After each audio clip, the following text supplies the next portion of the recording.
So the little activity had you see that when there's enough for everybody, people don't think about it when there's not. So when oranges freeze in Florida, how much are we paying for oranges in Crete? A lot more. Why?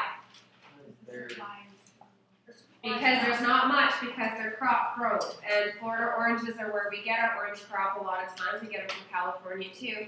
And suddenly now the oranges aren't coming in. What happens with the harvest going on? Our community is based on an agricultural basis.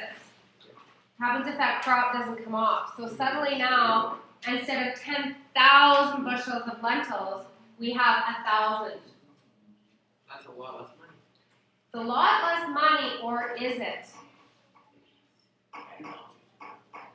Oh, well, I guess. Depends. Because suddenly now those 1,000 bushels of lentils is not worth, what is the lentil crop worth right now? How much is it for a bushel of lentils? Caleb, do you know? Well, it's like 15 bucks. 15 bucks, so it's what, 26 cents? 46 cents? Where is that? Because I know they pay in cents, don't they? Well, I'm not sure. Okay, well, lots of times. 14 bucks a bushel. Okay, 14 bucks a bushel, fair enough. Because lots of times they charge you for weight. So it was like you got 46 cents. But so 14 bucks a bushel. So suddenly at 10,000 bushels, that's what they're giving. But now there's only 1,000 bushels that are in the province right now. And people really want the lentils, especially red lentils, and they ship them to other parts of the world. So now you possibly could make anywhere up to 26, 30 bucks a bushel. Still not going to reap your cost because you didn't go half, but you could have half of your crop and still make the same amount of money sometimes. But you have to have the supply and demand. The supply and demand is what helps you with that. Okay, so I need to erase this. I just love that little secret. I didn't know that. Okay, so here's our notes.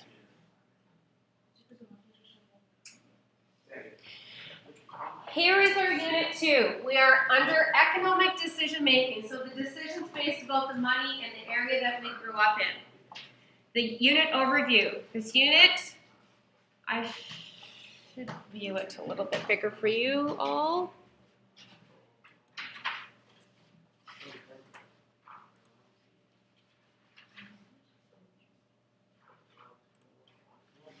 So,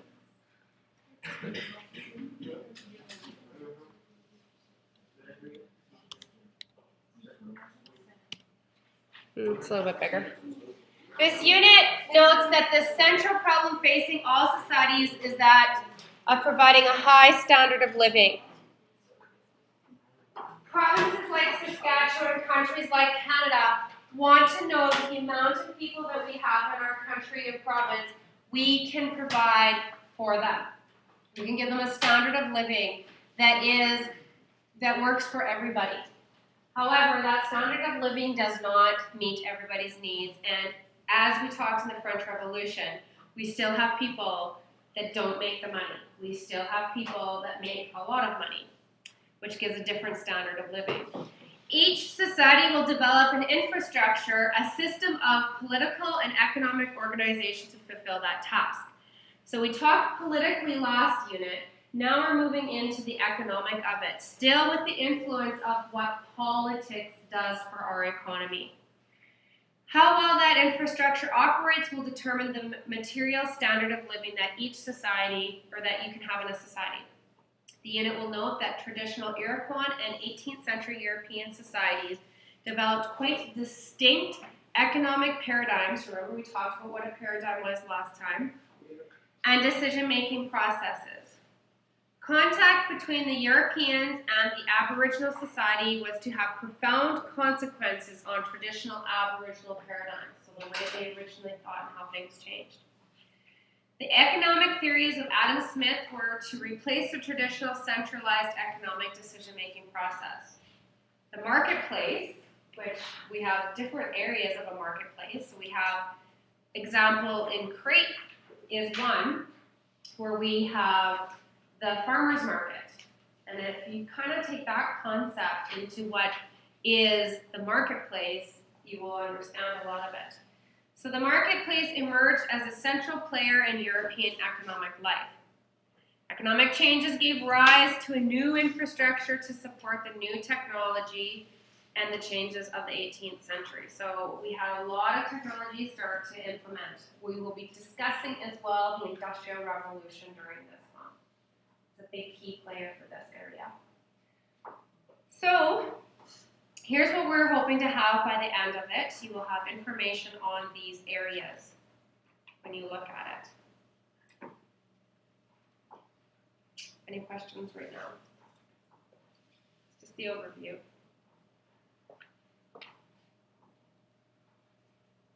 Here is the knowledge that you will gain from this.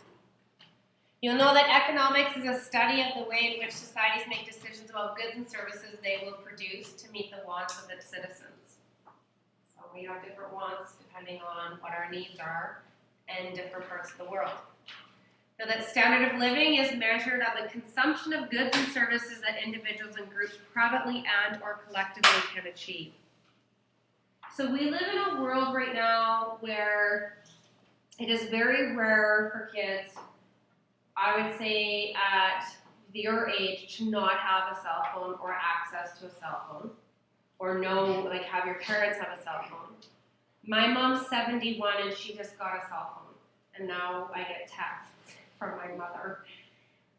That wasn't a reality for her when she was even my age, let alone her grandchildren having it. So I take my little niece, Jordan, who's 2.5, well, she'll be 3 in December, and the way she uses an iPad even blows me away. I mean, she can get on there, get on a movie, play a game, all of this stuff within split seconds, where I'm still taking an iPad and trying to figure out exactly how to use it. To be fair, iPad's not my world. When it comes to that, I like my Mac, but I am a Samsung person when it comes to other devices. So I can figure out a tablet a little quicker than the iPad. So we have parts, which is hard for us to comprehend, but we have parts of our world that don't have technology, that don't have access to cell phones. And it just seems like they might as well live on Mars compared to what we have right now. But those all play really little, well, they play a big key in the standard of living. Know that industrial societies are based on complex systems. So they are systems put in place of the politics and the economics organizations, which we talked about how organizations help us at the beginning of September. Infrastructures that make possible to produce goods and services. One of our leading areas of where we receive a lot of our products is China. If you look right now on many of your pencils, calculators, binders, markers, clothing, some of us have clothing, things will be made in China. There's a it's all rubbed off here, but India. Oh, that's awesome. My phone's made in Vietnam. Mine's made in India. Your phone? Is there No, clothing? it's there. My phone, Clearly I didn't have my phone phone. is designed in California, assembled in China. Mine is made in Vietnam. Designed in California, did you say? Yeah. So somebody there, which makes sense. Did I tell you this summer I went to Apple Google headquarters? No. Anyways, I was there. That's so cool. Was this? Well, they don't let you do anything, and so it's really. But anyways, I was there. So clearly they designed it there, and to get it marketed cheaper for all of us to be able to pay a lesser price, they then ship those plants to China to create. No, mine's made in Vietnam. Yep, that would be another, because they can produce it cheaper than we can market it out. And so unless we want to spend, $1,500 on our phone, they can market it for a cheaper price. Don't get an iPhone 6, they They I'm bend. in bed. It's been first game. Yeah, mine has been before too. Oh, well, I don't need that. Mine's $3 on Candy. Know that the beliefs and values of a society will affect its social and political organization, which in turn will affect its economic organization. What we believe will guide us in how we spend. So back in the French Revolution, they believed highly in a religion, in the Catholic religion. So they would have a amount of money that they would have spent with their religion. If you have a group of people that don't believe in that, they're obviously not going to spend and make their decisions based on those areas. So this one is actually a key point here. How we believe and how we value the things is what we'll spend our money on. If we value that kids should have an education like we do in Canada, we will pump money into having education systems available. Whether they're good or whether they're bad, we are providing that. The tax dollars that your parents pay for you to have a school and an education is extreme. It's a lot of money. Whereas if we actually reflect back to the story of Parvana, I mean, she would have given anything just to have a pencil, because that society does not have a high value on their youth having education. And they really didn't see a value in women having any education. And the last point is, know that there is 3 ways, so 3 thinking, 3 paradigms, 3 craft dinner making ways in which an economy can be organized to make decisions about production according to tradition, through a central authority, or according to the market system. So this is important, which I just kind of ran over the wall.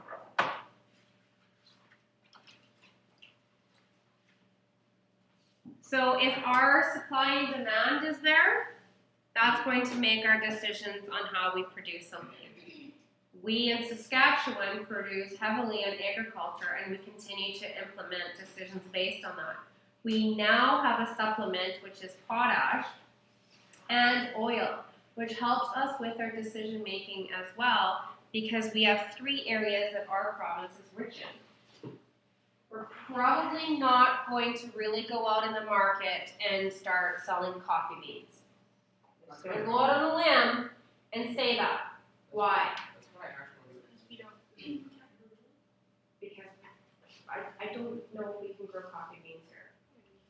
I don't think we have the climate. I don't think we have the length of time that a coffee bean would need. Right, so then we're suddenly putting in a lot of money to start growing coffee beans when Colombia has it all set up, marketed. So suddenly to buy Saskatchewan growing coffee, it's going to cost you about $17 for a cup of coffee. Who's going to pay for that? Maybe Casey, but that would be it, right? So our market, our economic decisions about us starting to grow coffee beans doesn't make sense.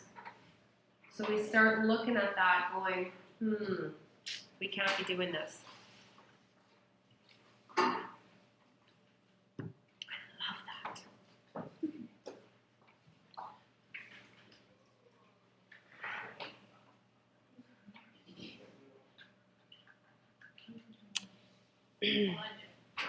Here's a little bit on the standard of living. Know that a standard of living is measured of the consumptions of goods and services that individuals and groups privately and or collectively can achieve. Starting back at the French Revolution, well, even before that time, peasants could never gain anything, because what they grew they had to either consume and eat, or they had to give to the king. So they didn't have a very high standard of living. They barely, and at times, were starving to even have that. So their standard of living was very low. You can actually Google standard of living, and there is an equation that goes with it, and it tells you kind of where you're at with the standard of living. You know, that perception of standard of living depends on the social expectations that are being applied to as a criteria or comparison. Ponder that thought.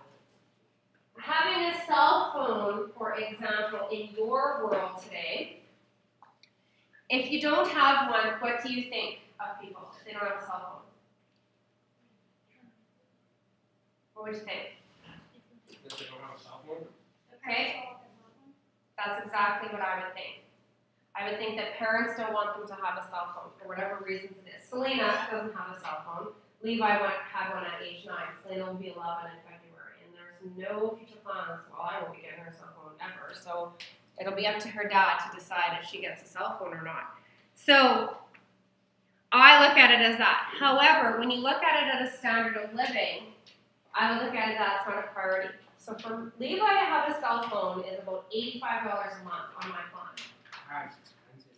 Well, he has everything now because I don't have a home phone. So he needs to have that. And I don't want him to, I don't know why I gave him the full package, but he's got the full package. So his standard of living, he needs the full package because he needs to be able to have data everywhere. He needs to be able to get a hold of me, which every single time I need him, he never ever answers his phone. So I'm tempted to cut it down to the absolutely bare minimum of that phone. But anyways.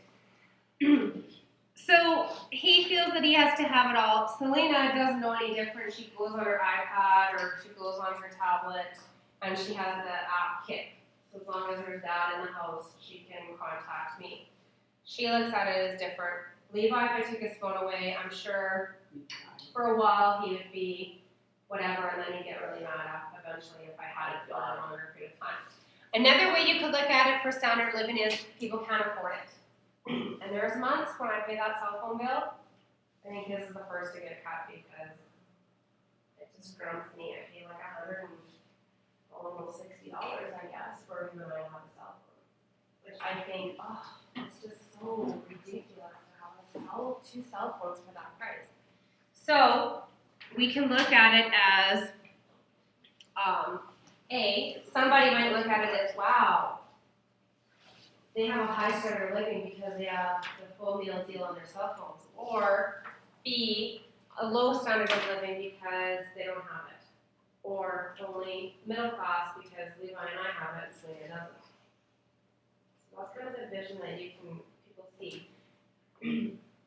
I always kind of chuckle a little bit because people don't really know somebody's standard of living until they actually jump into their bank account and jump into their budgeting system.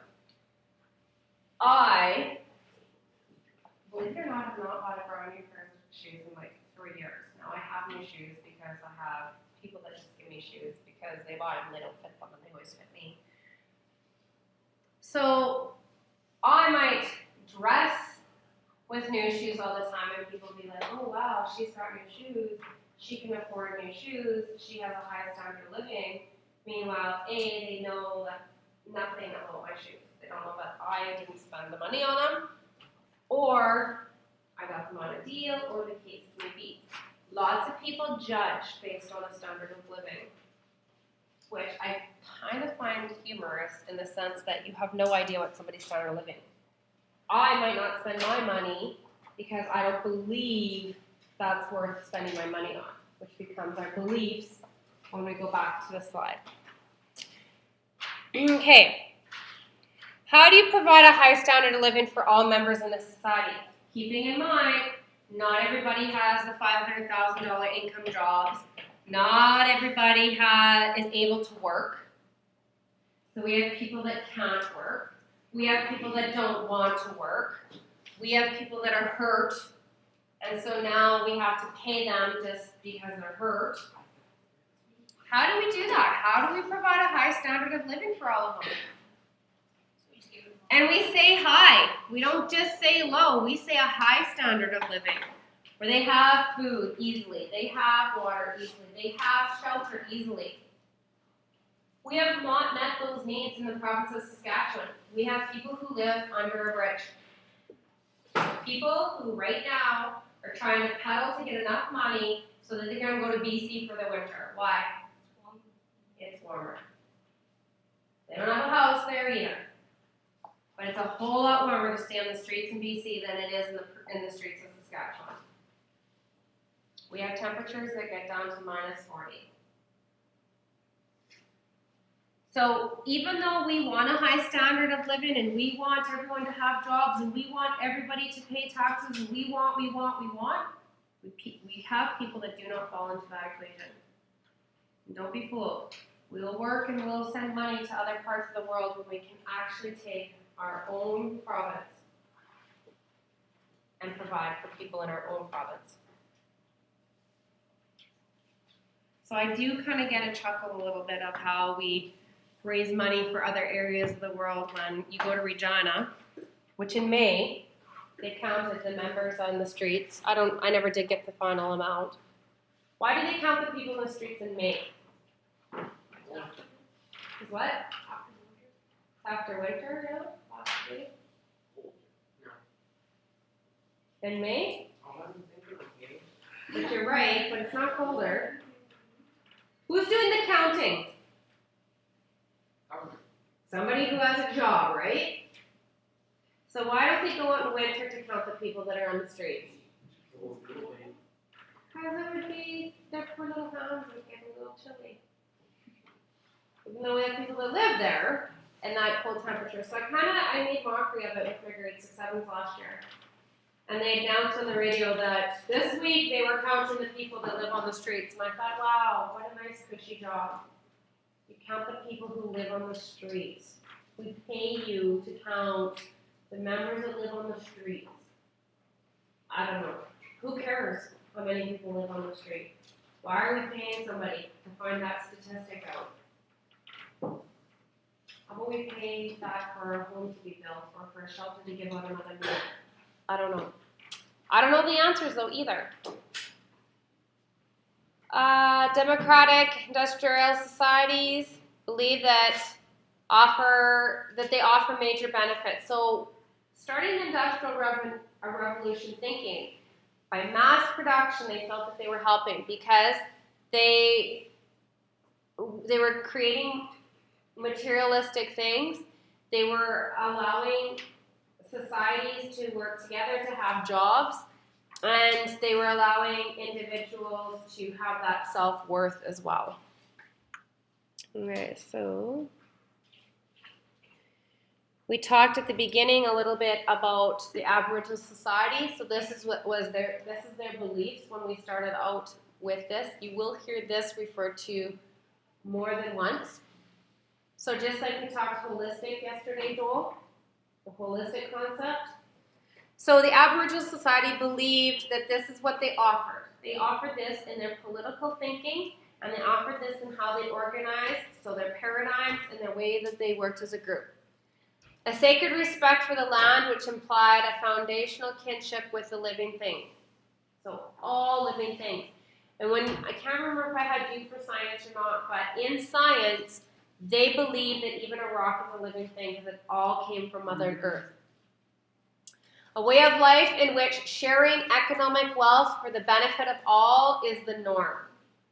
So in Aboriginal cultures, if you have your last $20, it's not your $20. If somebody else needs that $20, you just share it. A lot of us ridicule that way of living because we are hoarders. We are hoarders of money. We will see our friends go down. We will see our families go down before we'll share our money. And I'm the first to admit it. If my brother wanted to borrow $500 from me, I'd probably say no. But Aboriginal cultures don't say no. They lend their cars. They lend it. And even if they know that that's not the best decision that they should have made, that is ingrained in them. They share what they have. It's the norm. And we don't understand that norm, so we ridicule that norm. Things that we're not educated in, we tend to point fingers at it. And I don't know if it's because we're scared or because we don't understand it, I'm not sure. And the opportunity to be self-sufficient and contribute to the group's well-being.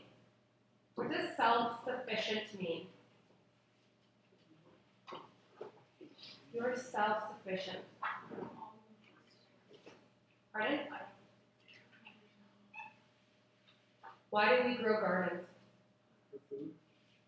Oh, self-sufficient is like you don't need other people to live. You can Right. live off your own. You don't waste, you live off of your own, basically. You don't need other people. So you would have your own clothing, you would have your own food, you have your own shelter, but not just your own, like as in Miss Edwards and Jolene and Clayton having your own stuff. We would have our own as a group. So the grade 10 class would be self-sufficient. Does that mean that we can't go socialize with other people? So are we not supposed to talk to the grade 8, 9s or the 10s or the 12s, 11s? No, that's not what it's saying at all. It's just saying that we can maintain, we don't have to rely on somebody else. Which I think is a huge problem in today's society, for when it comes time for being honest with yourself, you will blame somebody else. So, Jewel, for example, I'm going to pick on her because today she's walking, and plus, I know I can pick on her. She works and has worked hard. Still have your job, Jewel? Yep. I didn't take it over because you're making more money than me, and I'm going to I put you out complained there. and got her fired. Pardon? I complained and got her fired. Okay. So, Jewel can look at the life in 2 different ways. She can look at the life as she has a job, she's able to work, which is allowing her to buy some things. I believe you save that money to go on a trip that's at Easter time, which is really super cool because I can't even go because I don't have the money for that. Because for me to go, it would cost me too much money. Because I want to wait till I can take Levi too, right? So Jewel worked really, really hard. Now, she can sit here and hate the co-op and blame the co-op because she has no life. So she said to me, wasn't it last Thursday? Because the co-op, she had to work, and it's hard to switch work because she wanted to go watch the football game, which I thought was really nice. Did you end up going to the football game? Yeah. Awesome. So it worked out for you, right? But she had to be mature about it, and she had, or did you just not show up, or did you get someone to work? Yeah, I got some. Okay, good. I should have asked before, Jill. She could have done several things. She could have just not shown up, which meant the co-op wouldn't have had somebody. She could have quit her job. She could have done all these stuff. She could hate the co-op because they didn't let her have the time off. But no, Jewel did the right thing. She got somebody to work for her. She got to have a little bit of a life, and she got to enjoy it. No one to blame. She's not a victim. But so often I hear, it's the school's fault. It's my mom and dad's fault. It's my brother's fault. It's everybody else's fault, except for looking in the mirror and looking at what you did. So the Aboriginal culture didn't believe in that. They didn't see the value in that. They saw the value in share and be self-sufficient, which when the Europeans started coming over, they were more than willing to put a feast on and share their food, or share their hunt of that day, or share their clothing with the Europeans the first winter they were here. Did they want anything for it? No. They had an extra buffalo robe that was going to keep you warm. So it's yours to wear. So did that mean that they gave it? So if I take this awesome sweater, I know Fiona is awesome, and I see that Fiona's cold and I'm warm, I give you my sweater. Does that mean now that it's Fiona's sweater? So is this Fiona's sweater if I give it to her? No. But she doesn't want it anymore. And I don't want it anymore. But Casey wants it. So then Casey gets my sweater. And then eventually I'm going to get back. Or maybe Casey's let her mom use it because it's so super awesome, right? They didn't believe that anybody owned it. Yes, technically I bought it. I bought it with my hard-earned money. But it's for whoever. If you're cold, use it. Now sometimes I'm that way, and then sometimes I'm grouchy about things. So I like to be asked, generally. I wouldn't expect that you would just go to my classroom or rip it off my back. You know, I wouldn't, I don't think that I expect that you expect that it's yours. I think when we look at this, many of us have these characteristics. I have no Aboriginal descendancy in my life. I have not traced it back that I have any. My one side of the family comes back from Denmark, who, by the way, made shoes for the King of Denmark. That's why I think I like shoes. He was a shoemaker. So it's kind of floated down to me through all these years. And I believe in this. I love the one saying that when you have gone through life, you should look back and how did you contribute to society? So I'm gonna pause it right here, which is good timing for us to do. And I can leave this on, but I will turn off the video of this, which I hope was still being taped. I don't know, maybe I lost the taping of it. And I want you to, what have you contributed to society? And I will allow you to toot your own horn. So it's not easy for us to brag. I'll give you an example of I'll give you 2 examples of what I've contributed to society. And if I look at just the town of Creighton. 1, I've produced 2 children. Now, they might not be assets and they might be, I don't know. But I have brought 2 more people into this world that can help with whatever needs to be helped. And I will say, yesterday I carried a load of stuff from the co-op for a hamburger day, which is fine, none of you were available, and Selena helped. So Selena contributed. She carried the 40 burger box for her when she's only like 60 pounds. It's pretty heavy for her. And she carried water, and she didn't complain. Nothing was complained. So I like to think that my children are going to be positive contributors. And my job, I am a teacher, and I believe that I have contributed many experiences for you as my students and many fond memories that I hope I'm not your guest speaker because I don't know if I can handle being your guest speaker when it comes time to graduate. As we go through life, that I hope you reflect on and make positive choices yourself. So take a moment. I think we're going to take about 6 minutes. So at 10:02, and then we're just gonna casually share, and I'll maybe share one more contribution that I'll give you one more actually right now. A little simpler one is I filled potholes last week with gravel because my vehicle kept bottoming out by the main street. So I took about 7 wheelbarrow fulls of gravel and dumped it down there. I didn't get paid for it.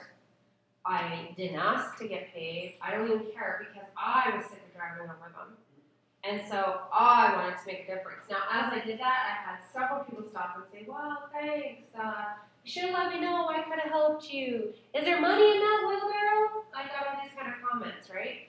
But I think people really appreciate it now when they turn off and don't have to lose the bottom of their vehicle.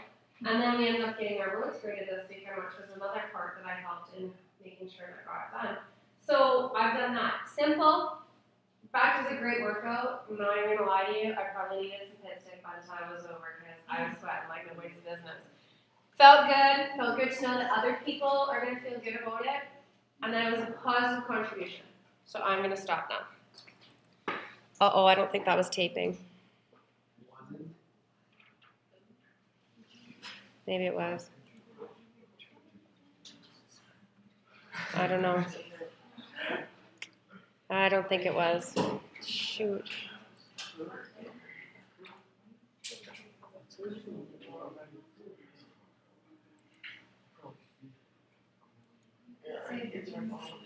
Shoot. Oh, well, that's too bad.